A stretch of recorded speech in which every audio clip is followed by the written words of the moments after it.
Welcome to Health Oddity, the show that strips away the jargon and hype surrounding all things health and fitness to help you live a long, strong and energetic life. Lining up at the bar this week, here's Peter Lant, Paul Bassett and James St. Pierre.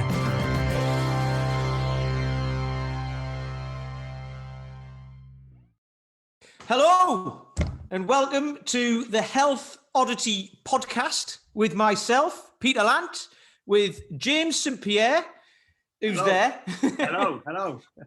And Paul, who's down below. Hello. Yeah, so, I wasn't here last week. Apologies for that. I was on a course or a holiday, as Paul called it earlier, and I took massive offence to that. So thanks for that. It was really, really hard work. Have you got your little violin, Paul? I thought you were a northerner. I thought you could take these things. I went into a local lockdown zone as well. So I was like, it was dangerous. It was danger. We'll love that. Anyway, it's just the three of us this week, no guest. We do have a very special guest next week, but I'll let James tell you about that because he arranged that. So what we were going to do is, just to start out, we're going to do a little recap of what we've spoke about, because this is now episode 9. So we've had 8 episodes previously, so we're going to talk about a recap, which will segue nicely into today's topic. Okay? So in the beginning, we were speaking about the values and what sort of person you want to be and you want to see yourself as in the world. Okay? And then from there, you can then kind of do your training around that, okay, and become that person, okay, without any excuses or anything like that. But then after that, what we had was we were coming out of lockdown. This was a couple of months ago now. We're coming out of lockdown, so it was all about the lessons that we've learned from that and how we can train through lockdown, which might be prominent again. So I think it was yesterday, it was announced that the gyms don't necessarily close in Tier 3. However, if your gym does close and you haven't got a place to go to, what did you learn last time? And if you didn't learn anything, go back and listen to the episode and you can learn from that. But then we were talking about habits and how to develop those so you can, you can do things almost automatically without having to think about it. It just becomes something that you do, and how to develop those and not try to develop too many in one go. And also how to replace bad habits with good habits. And then we spoke about goals and whether you need a goal, like a solid goal, or you just need to develop the habits to get towards a goal of just doing stuff, just being healthier in general, which brought us into nutrition when we had Mike Sweeney on as the first guest, the inaugural guest. And we tried to talk about nutrition, but we ended up talking about mindset because that's what mainly it's about. Yeah, and we're training for longevity, because we all want to get older gracefully and move well. And speaking of grace and moving well, we had Rick Brown on, who's in his 60s, Mr. Mace Man, and he knows all about that and training with finesse. So I think that brings us nicely into what we were going to talk about today, which is kind of, Paul mentioned this, because I said, why not talk about if there is another lockdown, which we're not sure whether there will be, but there's local lockdowns. Gyms were closing all over the place. Now that's been reversed, mainly due to a guy in Liverpool who was very vocal about that. So he's done very well there, because obviously gyms are, depending on what your view is, but my view would be gyms, fitness, anything is part of the solution rather than anything else with this COVID thing, And we do also, Pete, we do also have listeners. I know we got some people listening in Australia and some people listening in America and Ireland as well. And it's different, so there are obviously in the UK or in England, we should say, gyms are mainly open now, but obviously other places aren't quite so lucky. So we've still got friends of ours in Australia, Ireland, America, probably other places as well that are still locked down, haven't we? Yeah, exactly. So this is that's the hard thing, because it's different everywhere, isn't it? So hopefully this will help everybody who you've just mentioned then, because we'll be talking about, how to train when you haven't got access to your gym, how to train when you've got a pause. So Paul mentioned this when we were talking before we did when we had the idea of what to talk about. And it's like, what do you do when it's you mentioned Christmas is coming up in a few months. Everyone has a couple of weeks off and eats loads. Then what do? Oh, you just forget about it. Holidays, weddings, all those sorts of things that happen to derail you, which we talked about when you're making habits and goals. So it's how to get beyond that and how to not be that person who just like tries something, gives it up, and keeps going back to it until 10 years down the line, you think like, well, what's happened? I've got old. What happened there? So anyway, we'll go over to Paul because it was your idea. What do you have to say about that? I'm on the spot now. I have to say something interesting. You do? Yeah. Well, I haven't said anything interesting yet, so you might as well. We'll start somewhere. So it's very common for me, and I'm sure it is for you as well, that clients come to us because they haven't seen success in their health, and therefore we want to try and change that trajectory and build their skill set, build their it's not just about diets, it's not just about training hard, it's not just about eating good food, etc. It's about changing the whole way we approach the art of building health. And when we look at healthy people and we look at people who struggle with their health, there are some major differences in the way people act. And lockdown really, from my mind, opened up those people who continued to train and they didn't skip a heartbeat. As soon as they went into lockdown, whether they trained with us or whether they found another way of training and eating well, nothing changed. Maybe the expression of how they got healthy changed. So they had to buy a load of equipment at home. They had to maybe sign up to online classes, whereas in the past they would go down to the gym. They took up cycling rather than doing something indoors. There was lots of different alternatives and they didn't really see the limitations. They just wanted, well, I'm a healthy person, I'm going to do healthy things. And they found other expressions for that. Whereas a lot of other people went, oh, the thing I normally do, I can't do anymore. Right, well, I'll press pause. And I think that was the word that goes to go through my head all the time. And even before COVID, it was a major reason why I would either see clients kind of end their memberships or fail to see the success they want. And the pause mentality, if I'm going to kind of explain it in a little bit of clarity, is that whenever something happens outside the health journey or the focus, so whether it's a 28-day program or 12-week program or just a 3-month commitment, whatever it is that you've signed up for, something happens, whether it's a work issue, a family issue, a birthday, a holiday, whatever it is, that there is a big pause button that's pressed. And to my mind, all that does is teach you the ability to pause better. So we get good at pausing. We don't get good at creating continuity, don't get good at getting the results we want. We just get better at pausing. And I suppose I wanted to open the discussion up to firstly, you guys and your experiences of what comes to you, why people pause, and also some of the solutions that you may have to address that, because it's one of the big questions for me, and because I know that I can get really good results from my clients, but they kind of need that continuity. They need to have made that commitment to themselves, and they need to have not go into that and we call it yo-yoing. That's probably one of the most common ways of referring to it. We yo-yo diet, up and down, but often it's like just as easy as a pause. And they get these micro pauses. It's not that they suddenly do something and they don't do something for a long time. It's just that they pause for short periods that add up into these longer stretches where really, when you look at it, 40% of the time they're active and then 60% of the time they're pausing, and all they get good at is pausing. It's why I have a freeze in my membership. You can freeze for a certain period of time. Many people don't use it. Some people do. I've always kind of tinkered with the idea of getting rid of it, but sometimes people need a bit of flexibility. So it's so over to you guys. I'll be interested to know what you're seeing and how it's expressed and what your solutions are. Any thoughts, James? Yeah, just unmute myself. From what you were saying there, Paul. Yeah, I totally understand what you're saying and get it, and I recognize that with my members as well. And the way that I kind of, as you were describing it there, the way that I kind of see it as almost is everybody's got different levels of stress and different kind of stresses that they've got on them at all times, haven't they? Especially probably a lot of the people that we kind of tend to see.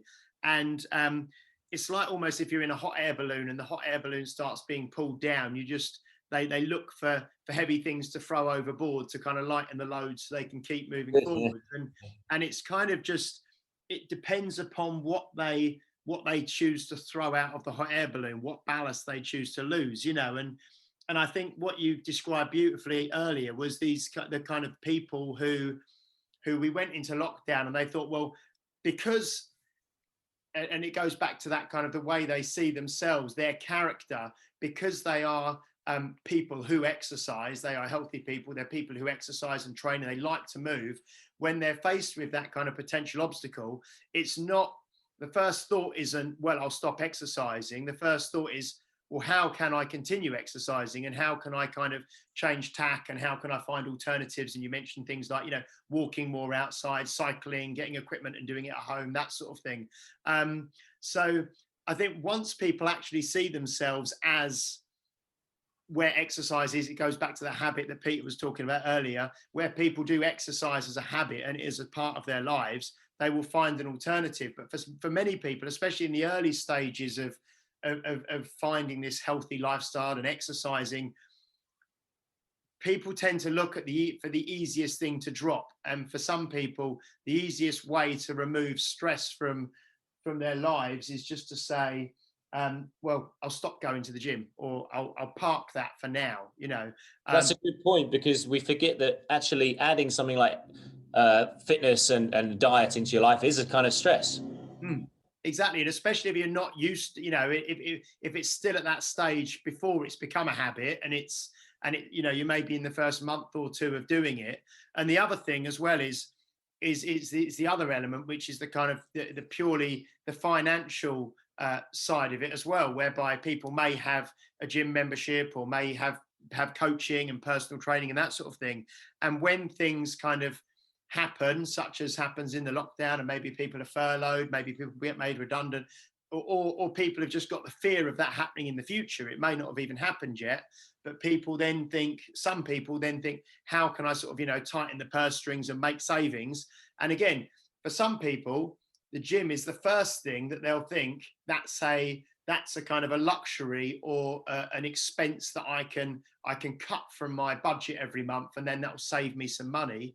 But on the flip side, the other character that we spoke about, it's almost like, well, actually, that's an essential. That's sort of like part of my life. That's part of who I am. That's good for my health. That's good for my mental health. So rather than cutting, say, the gym, they'll look to maybe, cut down their Sky TV package or cut down, what other things they spend, so that that will still facilitate them continuing to exercise. So I think, it very much depends on the person they are and where they are on their journey. What do you think, Pete? I mean, you've obviously in a similar kind of boat to us guys as well, I presume. Yeah. Something Paul said there. I've got a few things written down now, actually, but something Paul said there about stress. And this was one of the things we were going on about this thing I was on last week. And to get better at handling stress, you need to be put in a stress situation.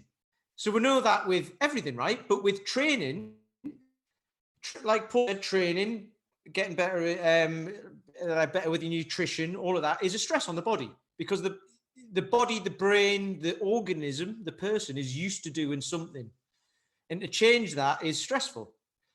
But you need to have a decent, at least a small amount of stress to be able to make you better at handling that stress. And then you can increase that stress as you get more used to it in anything, right? In getting a new job, in, becoming fit and healthy, in, having a family, getting, buying a puppy, which has been stressful as hell for me, but those sorts of things, right? Things that you're not used to.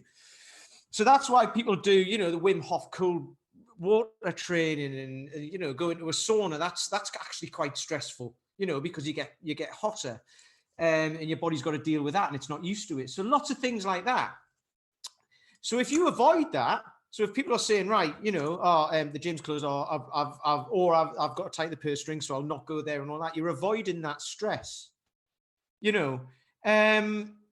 And if you do that, you just get very good at avoiding stress.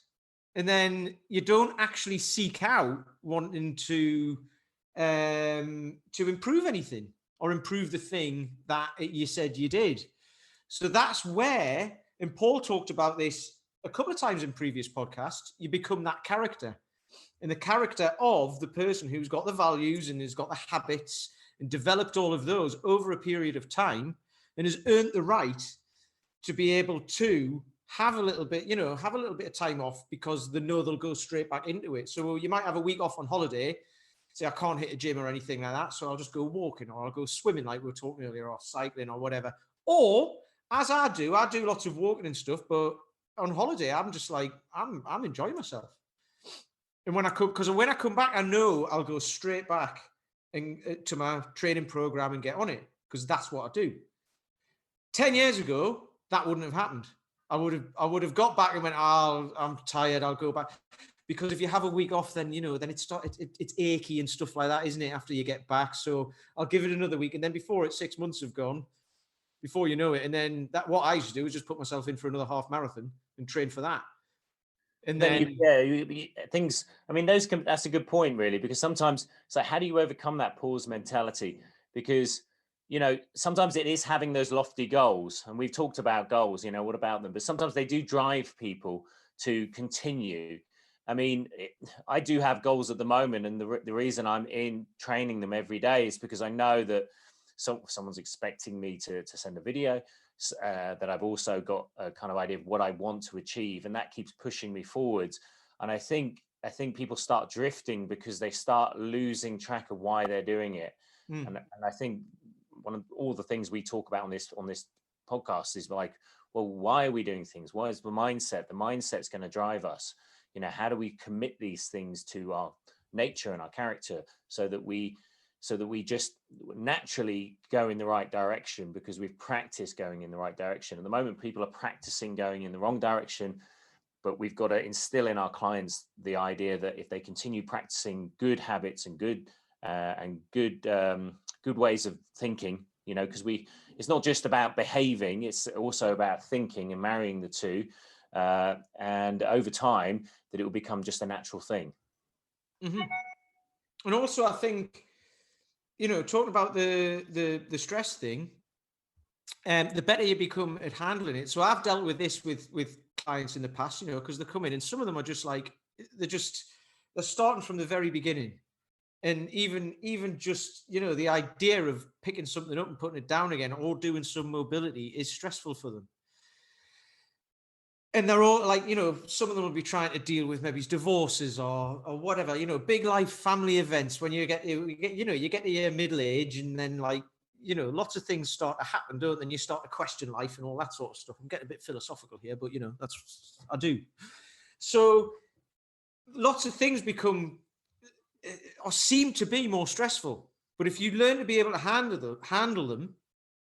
So I've got clients who've been with me for like 3-4 years. And something will happen now, and I'll be like, imagine if that happened to you 4 years ago, you would have had a meltdown, you'd have disappeared for 2 months, and I wouldn't have heard from you. Whereas now, you're just like, well, it was quite stressful for a couple of weeks. They still turn up for the sessions, they talk about it, which is a big deal as well. They're happy to talk about it, be open and honest about it, and then all of a sudden they're like, oh, well, I dealt with it. It was stressful for a couple of weeks, but I dealt with it. And it's like, yeah, you would have gone back to square one 4 years ago, and we would have had to start all over again. So, and that's just from, people want to deal with like big situations here and now, especially now as well, because it is a big deal. We're in a global pandemic. It's a big deal and nobody knows how to handle it because we've never done it before. But you just handle what you can.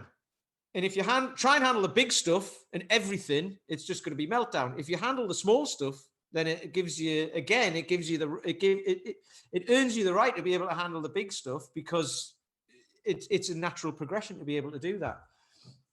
Yeah, I mean, I think it's like you say, people take on board unnecessary stress as well, don't they? In their lives, I think, just through worry, and it's the old Stephen Covey thing, like this, your circle of concern and your circle of influence, and it's only really where those two circles intersect, where you have influence over your concerns, that you should really spend your time worrying, because there's very little point me sitting here in Chelmsford and Essex worrying about the COVID situation currently in Manchester and what they're going to do up there.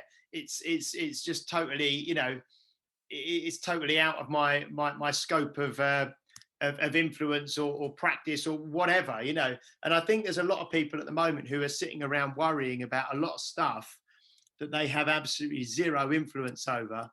And like you say, they're probably because they're focused on this term we keep using, or this global pandemic, when really you only have control over the way that you live your life and the way that the people immediately around you live their lives, don't you? So you're far better off, scaling back these concerns to things that you can actually do and you actually have influence over. And some of those things are, keeping yourself fit and healthy and active and all the kind of things that we talk about all the time. And going back to something that Paul said earlier about the pause mentality, I see it very much that people have almost an on-off mentality. So it's almost like, you're either on a diet or you're off a diet, but when you're on it, you're trying to be perfect. And when you're off it, the shit really hits the fan and anything goes, and it's the same with training. And we mentioned Christmas, coming up in, this is going out, I think, right at the end of October. So, in the next sort of 5 or 6 weeks, that's going to be moving forwards. But some people, they hit that pause button almost at the start of December and the wheels just come off for a month. But I was having a conversation with someone yesterday. I said, actually, I think this year, certainly the way that we are going to be in the UK, it's looking like there's not going to be big office parties. There's not going to be massive group piss ups. There's not going to be, even for my studio, we normally do a really big, Christmas do and like a member of the year presentation and that sort of thing. We're not going to be doing those things this year. So I actually think that for some people who have that tendency to just totally go off the rails, hopefully, touch wood, this year they may actually be able to, there's nothing to stop people, getting drunk at home, I know, but hopefully that can be curtailed a bit and we can be a little bit more measured and a little bit more conscious and a little bit more balanced, if you want to use that word, or moderated as we move into that period. Goes back to that all or nothing. You so talk on off. It's all on. The amount of people sit in front of me saying, I'm an all or nothing person. But I've never seen examples of all. Yeah. Yeah. What is all? Olympic athlete? I don't know. Yeah. What you mean? You're all or nothing, but 95% nothing and 5% all. When are you going to be asked? I mean, I feel. I mean, I've never quite. It's difficult to know how to respond to that. Because I could say, well, what is all? What is all? All would mean you've achieved everything you want. Yeah. And nothing often means just doing nothing. And actually people are much more in between. And when I dig down into the reasons why they're doing currently not much, is because, well, why would they pursue something that isn't working? Why would you put a lot of time into your health if you're not seeing any results? And then when we drill down even deeper, we see why they're not getting results. And often it's because of a lack of fundamental skills, lack of clarity, a lack of organization around time, stuff like that. And as soon as we start mending those broken elements of their behavior, and it doesn't matter whether they do fasting or they do the 5-2 diet or they do paleo or they do the diet system that I have, or they use kettlebells or run or whatever, they can achieve success when they start fixing those major kind of areas which are holding them back. And that is always the interesting part for me. It is, and that's why that first consultation, whether you have a consultation with a personal trainer or you do that process yourself, I think it is very important to actually lay bare what you're currently doing. And then you might be able to see the reasons why you failed in the past, because you're not a failure. No one's a failure. It's just that the actions and the behaviors you're currently undertaking are just not optimal for the result you want. They're good at getting you where you are at the moment, which is not where you want to be. So we've got to do something. Yeah, that's a huge deal, actually. I mean, I started doing this on a program years ago, a program that I was involved in, because I used to be one of those people who was, it's all up here. You know, do you write anything down? No, it's all up here. It's all in there. I'm pointing at my head, by the way. It's all in there, you know. But what happens is if it's all in there, it's just cluttered. It's like a hard drive that's just full. You're just constantly forgetting things and doing things. Everything gets done on a Friday because you've just remembered that you were meant to do something.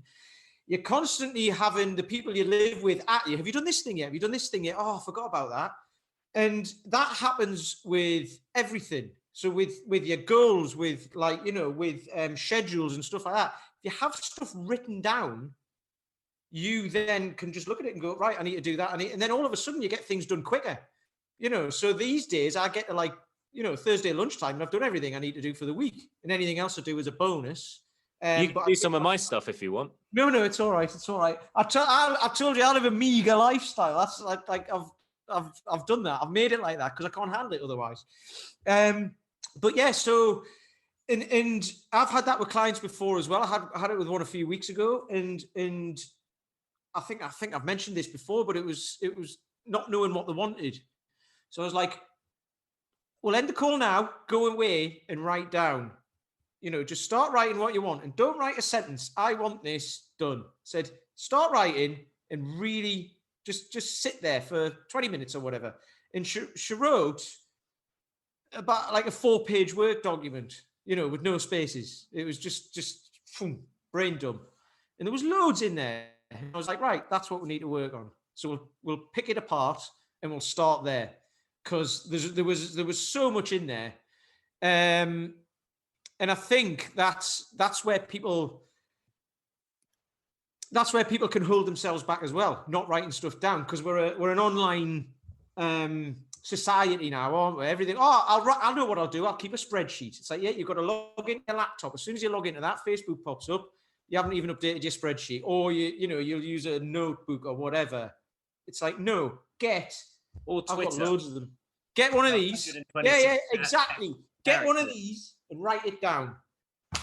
You know, and you don't even have to take it with you anywhere. I have one of those, and it just sits with me on my table at home, so I don't need to take it with me anywhere.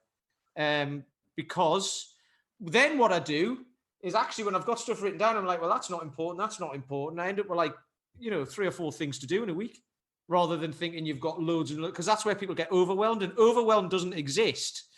It's just your reaction to the amount of stuff that you think you've got to do, when actually most of it you don't really have to do.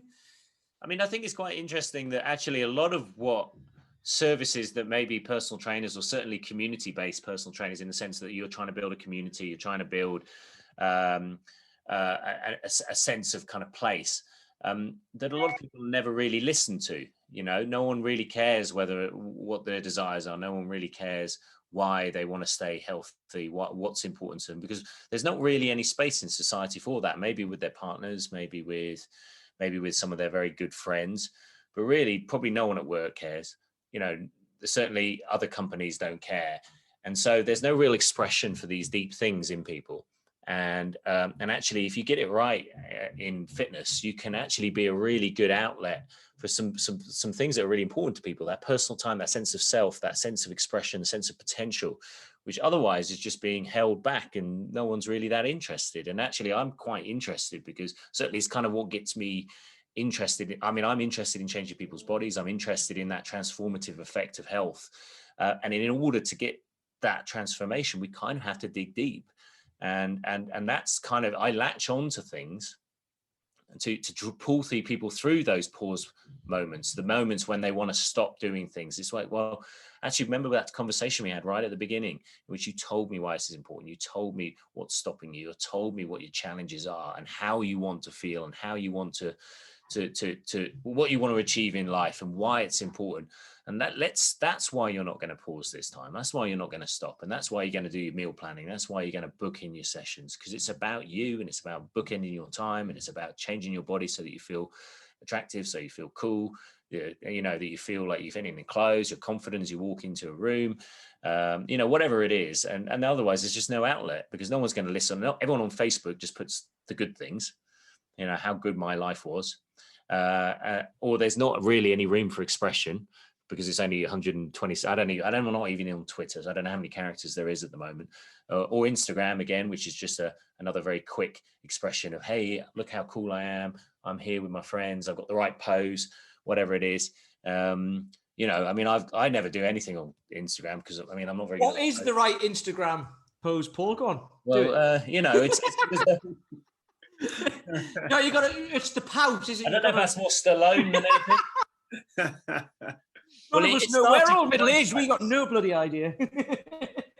The thing is, you never know what people actually look like or what they actually do because you just see kind of curated versions of it. And yeah, the highlight reel, isn't it? Yeah, exactly. And really, when it comes to personal training, it's kind of down and dirty, really, because you know, everyone's sweaty, everyone's tired. You know, you get people at the end of the day, you get people when they've just woken up. It's quite a bit of reality. No one in my gym has, well, I mean, maybe they have designer gear, but it's not really required. You just turn up. You know, I'd rather you didn't have muddy shoes. Because but other than that, you know, it's just like, let's just get on. We're here to do a job. I think going back to what we were talking about earlier with the pause mentality thing, I think people tend to pause the thing that they think is going to be quickest to drop as well, don't they? And easiest to drop for them. And that's actually going to, so fitness for a lot of people is quite, it gives a lot of benefits to pausing it, you know, to their life immediately. You know, they may save money, they're going to save time, they're going to save energy by not doing, these are things they perceive they're going to save, you know, they're going to save money, they're going to save time, they're going to save energy, they're going to save effort. They haven't actually got to, you know, to do it. So it's quite an easy thing for people to drop. And it feels like it will lift quite a lot of weight straight away dropping it, you know. It's interesting, isn't it? It's what makes that kind of that shift in someone where they become the character, where it's almost, you know, that switch is literally reversed, isn't it? Whereby they know that I need to keep exercising and looking after myself and eating well, because when I do that, I actually have more energy and I actually have more time and I actually have more, you know, passion, and I actually have all of these other things that they have, maybe even to the extent that they have more money because they have more energy and more creativity and more, you know, to put into their business or whatever they've got, you know. So it's actually getting to that stage where that's flipped. I mean, and I can almost, I'm thinking at the moment, draw a line through, you know, the members that we have. Say we've got about 120 members, probably more than half, I'd say, but you know, if you could almost say, well, half of them fall on the line whereby they've crossed that divide. They are now the character that we're discussing, and half of them are probably still struggling to become that character. And they would, you know, fitness would be one of the things that they drop if given the choice. It's fascinating, really, isn't it? It really is, you know, to see. But there's something really joyful when you do see people really come out of their shell. And they start like being really proactive about things. I mean, one of the things I do get, not to blow my own trumpet, but I do get quite a few texts, and I had one a few days ago saying, you know, it's great to have had these online classes because they kept me sane, that they've been rooted, they're kind of an anchor.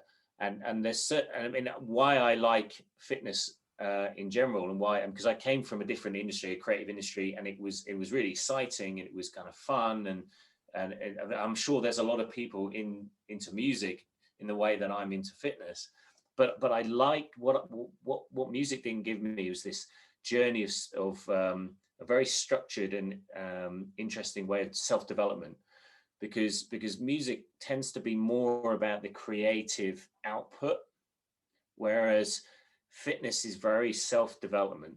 And I thought that was very interesting. And I think when people latch onto this concept of self-development, that they see things as opportunities rather than costs. And I think the more successful clients have seen the growth in themselves as individuals, and therefore they see it as a tool to help expand that growth rather than just something that they just do, you know, like buy a CD or go to a gig. You know, they're seeing it as a way of becoming themselves. Mm.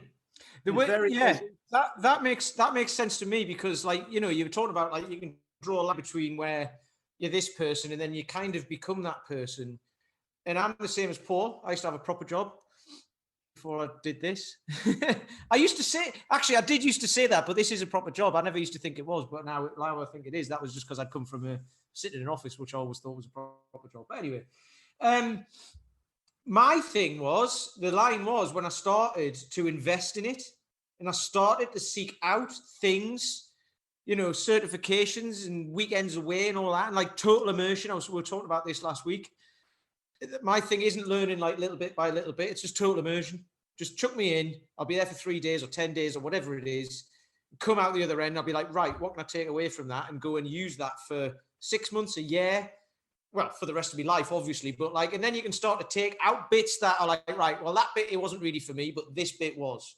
So if that bit wasn't for me, what can I use to go in that bit and then find something else? And it was when I started investing in it and spending money on it, rather than trying to find the cheapest things that will get me the fastest results, which never usually really works anyway. That was the difference. And then it was like, actually, I'm serious about this. I'm really serious about this. But the flip side of that is it's okay not to be as well. Because, you know, like we can sit here and go, yeah, it's so easy. All you do is you form your values and habits and blah, blah, and all that. But that's not easy because you need some sort of event which gets you there. And there might have been some smaller events. This is what I was talking about earlier about handling stress. There might have been some smaller events that you're like, right, that means I want to get fitter, stronger. That means this, you know, whatever it is. But it might not be compelling enough. But there usually is something, and it doesn't, you know, it can be later in life, it can be earlier in life, which is like, right, I'm on it now. I'm doing it. I mean, that's interesting for James, but I don't know if you addressed this when you interviewed James on your podcast, Peter, because both me and Peter came to health quite late.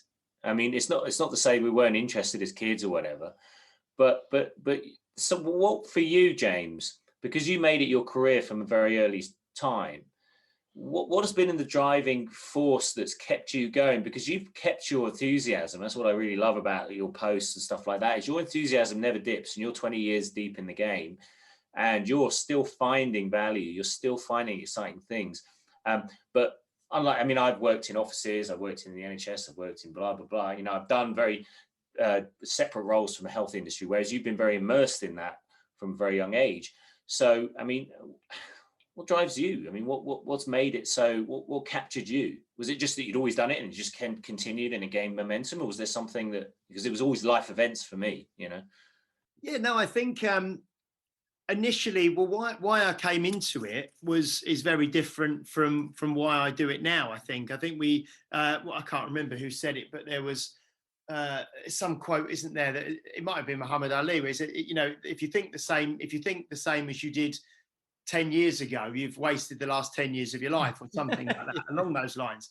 So when I first went into the industry, it was because I really got into, for the same reason a lot of people do, I really got into training, and I really enjoyed training myself when I was sort of like in my, you know, late teens, early 20s. And that's why I went into it. And then when I actually got into it, I found that I really, and I wrote a blog about this like years ago, which was called, I think it's called like Batcopters and Gamma Radiation and Why I Started Unique Results. It's all tied in with superheroes and comic books and things like this. And it was really the thought of actually helping people and seeing, like you said, the transformation and the way that you can really help change people's lives. And so from quite early on, in my early to mid 20s, I loved working with people who struggled, you know, the underdog, the person who wasn't gifted physically, who wasn't, you know, who wasn't naturally strong, who was like the fish out of water in the gym, as it were. And then, but at the same time, I've constantly been kind of, probably every 5 years or so, I kind of learn something new or big that kind of takes me through the next 5 years, you know. So I suppose really, I'm kind of probably 22, 23 years in now. So I've probably had 4 or 5 big sort of moments of change along those times. But I think we've spoke about it before. It's always being the beginner, isn't it? It's having that white belt mentality and reading. And I was reading a book earlier today on coaching, and it's what I do, and it's what I love, you know, and it's what I think it's what I will always do. Well, I'm glad to know that the 6th big event is working with both me and Peter. Yeah, exactly. But this is interesting. This is fascinating. So that's a whole nother podcast. That's one episode. but doing this health oddity is again, it's actually sort of reinvigorating the energy and the enthusiasm, and meeting and speaking to different people, and reading books and attending courses and workshops and certifications and that sort of thing. I mean, for the first time this week, I had one of my members come to see me and said, and they're both female, said, "Oh, we're really thinking of training for the Strong First SFG1 next October." So. And that was brilliant, because I've never had that before. So I straight away got on to Claire, who's the head of Strong First over here, and said, "Look, I've got 2 members who want to do it next October. Can I put myself down to assist at this certification?" Something else that I know you've done before, Peter, you've assisted, haven't you? But I've never done any assisting at these things before. So that's something new down the line that I'm going to go for. It's a different experience, by the way. Yeah, I've never been on. I was on that side last year, and I'd never been on that side of it. It was like when I became a barman when I was like 21. I was like, "Well, this is what it looks like on the other side of the bar." It's weird, and it's really good though, because you get to see everybody go through exactly what you went through, because it's daunting. It's it was great. No, so I think I wish I had a really succinct, really great answer, but it's just it's just literally just remaining inquisitive and open, and just having that beginner mentality, and just learning and just meeting people and just immersing yourself in things. Well, that's it, because there's never this point where you suddenly go, "Right, I've done health. Right, I've done it. Right, move on." It's kind of because you kind of got to do it for the whole of your life, and I suppose we never really address that. Well, that's because that's not what people want to hear, is it? Unfortunately. We've been going a little while now. What I was going to say was, with everything, with what James has just said there, and why we 3 are now here, and it's not about diluting the amount of people but you go to things like Strong First, and then Strength Matters, and then various other things that we've done, and you end up seeing similar. You end up meeting new people, but also seeing people who turn up to the same sorts of things. Like the course I did last week, there's a guy who I was on something with years ago who was on it.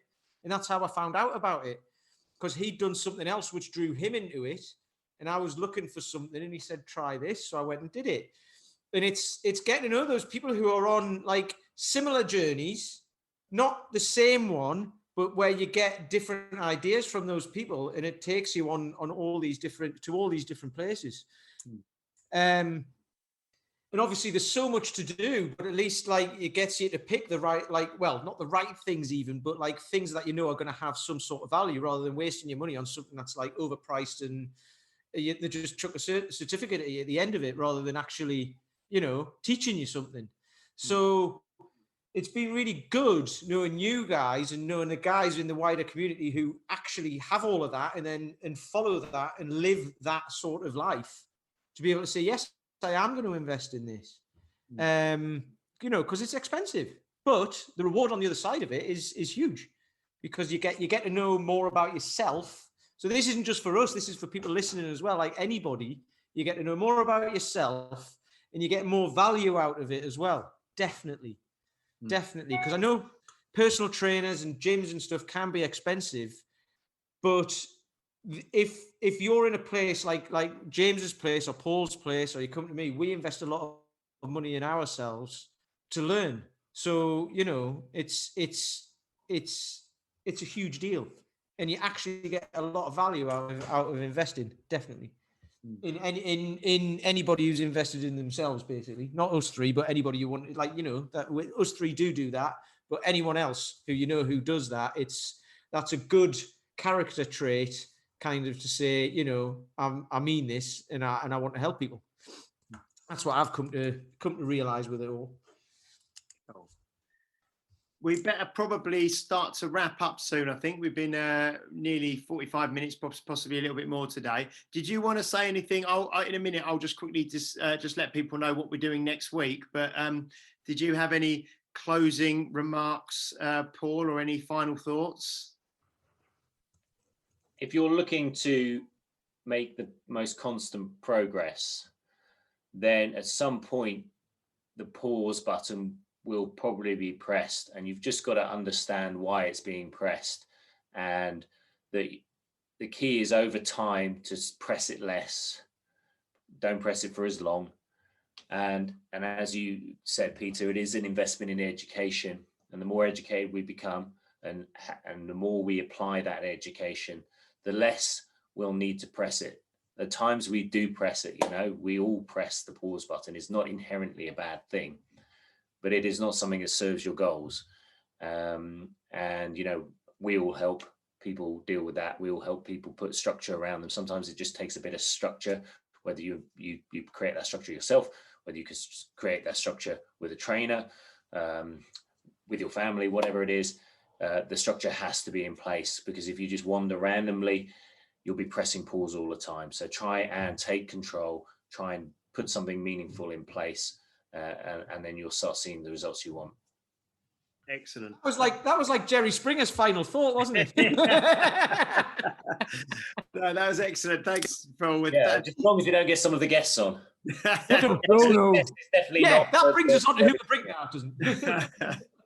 No, thanks for that, Paul, and thanks for the kind of the inspiration behind that topic of pressing pause and why people do it, and that discussion we had, which I think was really useful for me. Hopefully, it was really useful for Peter as well, and yourself, Paul, and the listeners obviously as well. So I just wanted to say, next week I've got a really special guest lined up, all the way from California in the USA again. Is Tracy Rifkind. I won't give too much away about Tracy, but she's a fantastic, proponent and ambassador for strength and for kettlebells, and for certainly as well for women getting strong and training and transforming themselves through strength.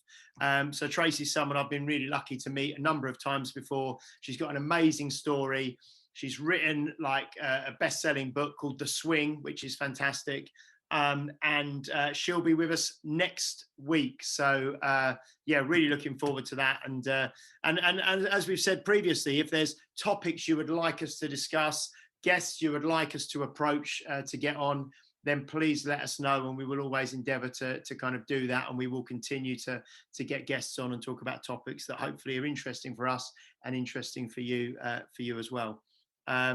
So cool. Do you want to do a wrap up, Peter, or is that a wrap up done? Well, I think you did a very good job of it, stealing my wrap up there. Oh, this is where it all breaks. I'll record it again, and you can open the show. Oh, blimey! The animosity. This is how it goes. This is live podcasting. This is how it goes. You see, free flowing conversation. We'll love it. Right. Anyway, that's enough from us. So, if we're done, say goodbye, James. Goodbye, James. Hey, say goodbye, Paul. Goodbye. Goodbye. Yeah, goodbye. Thanks for listening. We appreciate you all. See you on the next one. You've been listening to Health Odyssey with Peter Lant, Paul Bassett, and James St. Pierre.